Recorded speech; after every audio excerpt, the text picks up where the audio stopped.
Hello once again, Wildcats, and welcome to another edition of Coach's Corner presented by Atrium Health. My name is Paul Roper, joined by Davidson head football coach Saj Thakkar as the Cats get ready to take on the Tennessee Tech Golden Eagles, and they come off of a loss against the Elon Phoenix.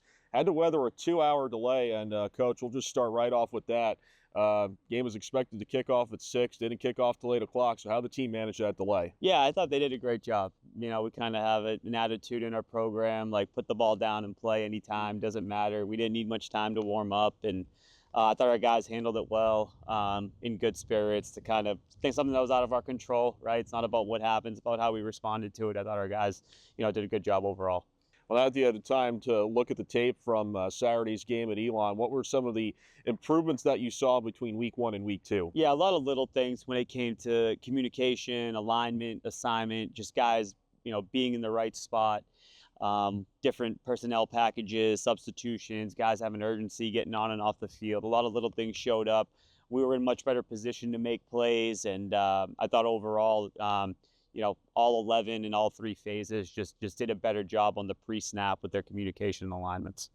The wide receiver room was a room that hadn't been quite at full strength until we saw it on Saturday. Ivan Hoyt was able to get a touchdown grab in his first game back, and Brody Arena was quite involved. 11 targets to him, he caught 6 of those. How good is it to have those guys getting back towards full strength and making production on the field? Yeah, it's great. It's great having the 2 of them combined with the guys that we have had playing. Definitely gives us another element of depth and ability to kind of keep guys fresh and involved.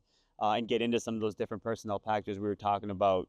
Brody and Ivan are 2 really good football players. I think they'd be the first to tell you that even though they're back, like they're still kind of getting their feet underneath them. There's some plays that both of them left out there, and they're 2 of the most coachable kids, hardest workers we have. And I know they're gonna, keep working to get to a point where they're making those plays again for us. And how about that response coming out of halftime? That touchdown drive to start things off, then we're able to force Elon to punt. I'm sure you're happy to see your team respond the way they did out of the locker room. We were, and I think that was one of the messaging, right? Like you go down in the first half, you can't get back, 21 points, 28 points on one play. It's one drive at a time. We told them coming out, hey, these first 2 drives coming out of halftime are going to tell us a lot about who we have as a team, and they responded. They took those halftime adjustments, directly applied them, and we were able to execute really in all 3 phases to start second half.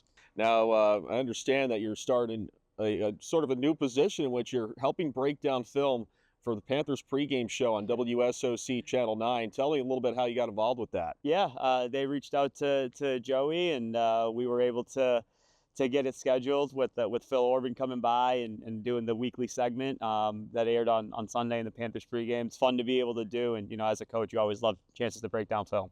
Now, this weekend's opponent, Tennessee Tech, very good team. They're ranked. They have 2 very good wins to start off the season. They'll be headed off to the SoCon after this year. That was a gap in your schedule when you took over the program. What was involved to get a team like Tennessee Tech on this year's schedule? Yeah, so we were obviously looking for a game. It's important to me that, we're not playing multiple sub-FCS games. We don't believe in that. We want to challenge ourselves. We have one of those sub-FCS games on our schedule in the future, but we wanted to definitely fill that gap with a quality FCS opponent. And Coach Wilder, we kind of knew each other through some mutual connections, and he had reached out, and they just happened to have a void on the same day. So it worked out. We're going there. Like you said, they're a great opponent. I mean, they're one of the top ranked offenses and defenses in the country right now. They're loaded with about 25, 30 transfers, both undergrad and graduates. So we got our work cut out for us, but like it always is, no excuses. We're going to put a great game plan together and go execute.